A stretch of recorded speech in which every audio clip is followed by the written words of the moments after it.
guys, welcome to my channel. My name is ReadingBear and I hope you are ready for some more stories. And today, we'll take a look at some new entitled people content. If you enjoyed my content, please don't forget to subscribe to my channel and post some bear emojis in the comment. And now, let's dive right into the stories. The first story is titled, Neighbors Called 911 to Get Me Trespassed Off My Land After Moving Property Lines and Fence. At first with my neighbor, I didn't realize they were ever up to something. I just found him to be a little weird and eccentric. I basically ignored him when I could and let him make whatever weird choices that he wanted to make. The whole thing started when one day I woke up and went outside to see that some of my grass has been mowed. About 8 inches on my side of the fence that I am certain could only have happened at night. I didn't know why my neighbor felt that mowing in the middle of the night and on my side of the property was the right decision to make. It didn't hurt anybody though, so I just let it go and moved on with my life. I knew it was this neighbor because his grass was cut perfectly in line with what was cut from mine. To be honest, I just felt like my neighbor was crazy. Not the kind of bad crazy that you need to be scared of, and turned out he actually was. Just the kind of crazy that they do things like mow their lawn in the middle of the night. Nothing was damaged either, so I actually forgot about it and went on a business trip. It was when I got back home that I realized something was seriously wrong. In my backyard I have a garden area and right behind it a little shed where I keep all my tools and things. It was also near where he mowed, and you can imagine I was glad none of the garden was damaged from him not seeing what he was doing. The thing was that once I got home, my garden and shed were gone. I don't mean that it was all dirt and destroyed pieces of wood. They had just seemed like they had never even been there. I put my stuff away and go outside to investigate what happened. I felt like there was a glitch in the matrix and maybe they never existed. A quick peek over the fence though let me know that I was right in the fact they did exist. They were just now on my neighbor's side of the property. I also noticed marks where it was clear the fence was picked up and moved. So, he basically moved the fence closer to me and in turn stole some of the land property that was mine. I was really angry, and I wanted to just destroy the fence at this point. He moved it and now it was solely on my yard so I could really do anything I wanted. The only issue was my tools were in my shed. I wasn't going to play whatever game he was trying to pull. I jumped the fence and got into my shed, which still had the padlock attached to it by the way. I don't know what he was thinking he could do with all the stuff locked in the shed and now the garden looking like it hadn't been watered in the entire week. I have sprinklers set to water them, but he clearly doesn't. So, I go into my shed to see what I can use to destroy the fence when I hear the sound of police sirens a minute later. Before I know it I am being pulled out of the shed by police and put into cuffs for trespassing. My neighbor is yelling how I am trying to steal from him and that he wants me off of his land. It is pure chaos for a while as I keep trying to speak to the police and explain that it is my property and not his. After about 10 minutes I am brought back next door on the other side of the fence and let out of the handcuffs by the police officer. Officer. Okay, so he didn't want to press charges this time. If you are caught trespassing again though there will be major problems. Me. I didn't trespass though. That is my shed and my land. Officer. What are you talking about? It is clearly over there on his side of the yard. Me. If you take a close look, you can see that the fence has been moved recently. I am sure that any surveyor would look at the land and see that my property extends out to where that shed it. All my tools are in it and even the key for it is in my pocket and upstairs in my closet. Officer. We need to get this all sorted out, but for right now you just can't go over there. We will look at the fence and if you can get a surveyor to say that it is your and proof that the shed belongs to you, then that can be settled. It wasn't the answers I was looking for, but I understand where they were coming from. It did look like I was in his yard and now needed to get my stuff back. A mixture of evidence that shows the shed and garden being mine as well as the fence not being on the property line like it should wasn't the easier thing to get. A surveyor couldn't come out for an entire week, and I had no idea how I was going to prove the shed was mine. It wasn't like I labeled my tools with my name or anything. What I could prove was that the shed was in that spot for a long time. If I went and found a map image of my house, you could clearly see the shed being in my backyard. So, once I had all of that I went to the town court to show them what had happened. In all this time my neighbor still never showed any reasoning for doing all of this other than he could. I had all this evidence and the only thing he had was the fact the grass was cut evenly. I didn't just want my fence back though, and instead I wanted a restraining order against my neighbor. I even set up cameras that would let me know if he was wandering around my backyard at night again. I told them I didn't want this man anywhere near me after trying to steal from me and almost having me falsely arrested. It was granted, and while he didn't have to move, he wasn't allowed to go anywhere near my land. We live in the country, so space between the actual houses is pretty large. There would be no accidental reason that he would have to be close to me because of how far apart our actual houses are. It is just that one small space by the fence that we share, and I wish I could find a way out of that too. I might build a new shed on the other side of my property just to make sure that I have no reason to be near this crazy guy again. The next story is titled, Crazy Lady Claimed to be the Former Owner of My Truck. The state I live in has crazy entitled people pretty much everywhere. So this crap doesn't surprise me at all, since I've seen it enough times in my life to become indifferent to it. But it's amusing to talk about it. So, I'll tell it here. Though the first part isn't so amusing. In 2020 I lost my home in a wildfire and was only left with whatever I could pack up in a Ford Focus during the evacuation. I was renting a basement apartment in a country house, and most of my stuff went up in flames. I realized that my car may get good gas mileage, but it's not gonna hold a lot of stuff. Or tow anything. My landlord evacuated his family in a big GMC truck with a fifth-wheel trailer. He had everything he needed, from emergency food storage to backup vehicles. His wife drove another truck out fully loaded with a trailer full of their stuff. They had everything they needed to survive and more. That made me realize that I needed to be better prepared. I had to couch surf for a while, and I could never stay in one place for long because I was a guest and not a tenant. So, I ended up living out of a tent in a field with several other people who'd also lost their homes to the fires. It was like a tent village set up by a local charity. The shelters were beyond full. And it's a warm climate. So tents were the next best way to go considering the situation at the time. I managed to get a used but decent-sized tent and basically furnished it like a tiny apartment with a cot, small table and some chairs. I even housed a poker night in it a few times. Though I tried to make sure I didn't leave anything worth stealing in it when I went to work. I was still going to work almost every day, and even volunteering for extra shifts. I was saving money since I wasn't paying rent living the tent life. And I made up my mind to keep saving to one day buy a truck of my own. Because if this situation with the wildfires or some other disaster ever happened again, I need to be better prepared. Move on to just a few months ago. I put down over a year's worth of savings to buy a used Chevy Silverado 1500 with a canopy already on it. It's got a few dents, and a big diagonal scratch across the hood. And the paint is a bit weather-worn. But so what, it had a good bit less than 100,000 miles on it, and a list of recent repairs that included a new radiator. I'd spent a year living as cheaply as possible to save as much as possible. I wanted a truck, and a camp trailer in case the fires ever come back. Some people have tried to call me a hoarder for picking up stuff off the side of the road and using it. But I don't keep all that stuff at my apartment. In fact, I keep almost minimal furniture.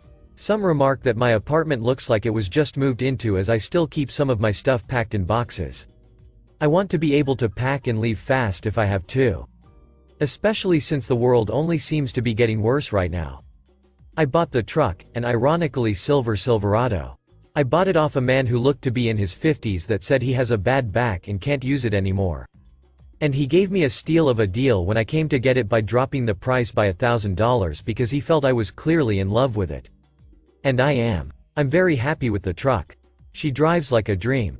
A big heavy dream, but still a dream. And she was clearly underdriven by the previous owner, as it's still not at 100,000 miles. I still kept my old Ford Focus though, that way my fuel costs won't skyrocket. Now let's go to what happened a few weeks after I bought the truck. I was out in the same general area I bought the truck in to look at a used camp trailer that I was possibly interested in buying.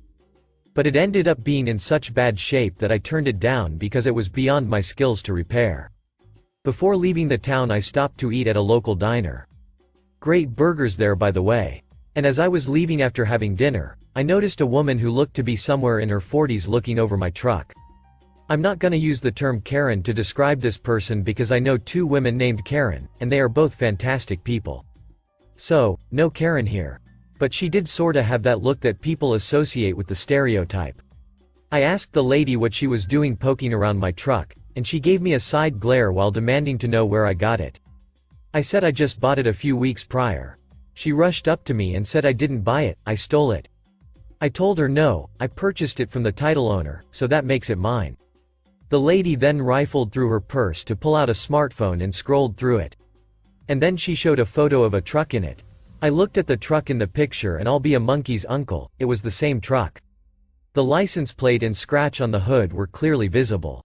And there was also a man in the photo. The same guy who sold me the truck. When I acknowledged this, the crazy lady started yelling, "See! See!" and then demanded I return it to her. She held her hand out for the keys and kept saying to give it back. I told her I bought the Silverado fair and square off the guy in the photo. And that it is my truck now. But she didn't let up. She went and sat on my bumper and called the police. She was heavily exaggerating while talking to the operator. Or dispatcher. Or whatever they call the person on the line when you call 911. I'm not sure. She refused to get off my truck, so I decided to just wait it out for police to show up. When police got there, I stayed completely calm, but the crazy lady went off and started working up tears and saying that her truck went missing some time ago, and she finally found it. Then she demanded they arrest me for grand theft auto and get her truck back. I just calmly unlocked the doors, got my insurance card, registration, and license to hand to one of the officers. I told them to just check my documents, and they'd see I am the legal owner. But the crazy lady did not stop.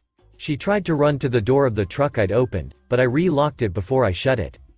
And she tried repeatedly to pull on the handle while telling the police to just arrest me already. One of the officers calmed the lady down while the other ran my information. He came back after a few minutes and said everything checks out. The crazy lady looked a British word I like to use that I think can best describe the moment. Gobsmacked. She said that it can't be, and demanded the police check again. Then pulled out her phone to show more pictures of the truck. I pointed out that the man in one of the photos was the one who sold the truck to me. And I have no idea what relation the crazy lady is to him. But he's the only person I bought the truck from. The police asked her who it was, and she said it was her soon-to-be ex-husband. They were going through a divorce. I pointed out when I bought the truck, her husband's name was the only one on the title. The crazy lady yelled at me that he'd originally bought it for her. And it was missing one day after she came home. All I could do was shrug and say I did not know that. But her husband was the legal owner before me. And I bought the truck from him. The police told her that I was correct.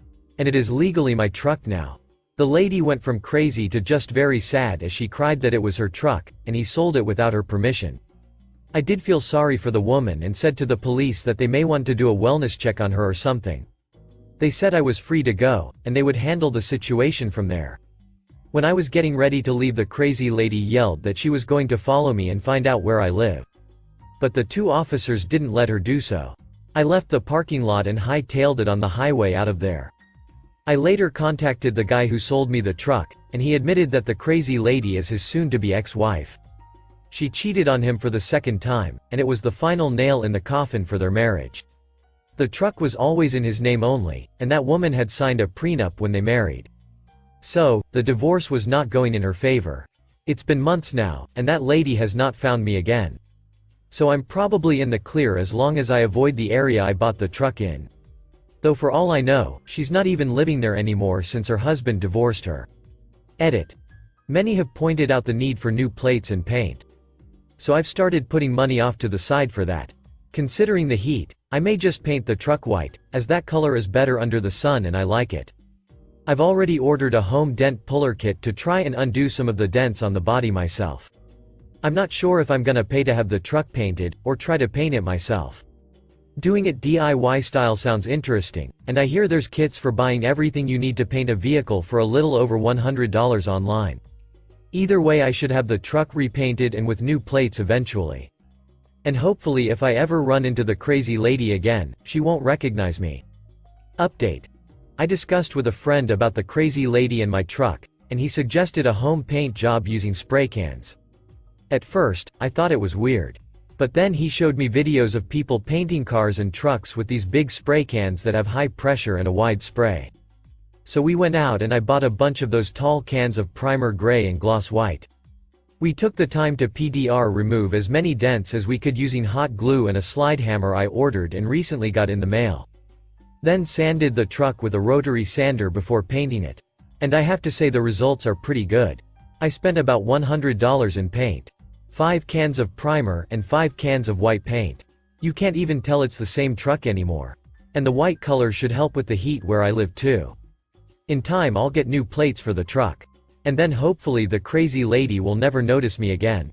Funny thing is that after my parents saw the truck in its new paint, I got a request to paint my dad's old car as well. He banged it up a fair bit over the last 20 years and thought maybe a new paint job would be nice. The car was already white. So why not? He paid for the paint. My friend and I did some more PDR, sanded the car, and gave it a fresh coat. The front seats were also pretty torn up. So, my dad bought seat covers that I put on after sewing shut a few tears. My dad couldn't be happier with the end results. So, I guess everything has kind of worked out for the moment. The last story is titled, "My entitled neighbor was mad that I took my shirt off of in my own house." So Wednesday I, 17 female, was sick. I had a fever and just felt really bad, so I was spending most of the day lying in bed. But around noon I moved to the living room couch cause it was getting really hot in my room and it was cool in the living room. And some context, our living room is filled with large windows that point to the street in my neighbor's house. So I went to the couch and I still felt hot, so I took off my shirt. At that point I was only wearing short shorts and my bra. So I was laying down for a few minutes when there was a knock on the door and my mom went to go answer it. The living room is right next to the door, so it wasn't hard to hear the conversation. So my mom opened the door and the neighbor, who we'll call Karen, was there and said, "Hi Susan, my mom, if you need clarification. How are you doing? I came over to tell your daughter to cover up." My mom then reasonably said, "Excuse me," to which Karen replied, "Yes, it's kind of disgusting what she's doing, exposing herself like that." My mom, now a bit less patient, said, "Oh, I'm sorry, I didn't know that you could tell me what to do with my kids in my house." Karen then replied, "Oh no, that's not what I'm trying to do, it's just that my husband's office is right across your windows and it's hard for him to concentrate on work when there's a naked teen on the other side of his window." My mom, just about as dumbfounded as I was at this point, told Karen, "Okay, 3 things. First, my daughter's not naked, and even if she was it wouldn't matter because she lives here and she can wear whatever she wants. Second, what is your husband, a 45-year-old man, doing looking at my 17-year-old daughter in her underwear? And third, get off my property because we're done here." And with that, my mom slammed the door in Karen's face. We haven't heard from them since then, and on Friday my mom bought curtains for the living room windows. So yeah, that was my encounter with our neighbors. Thank you for listening.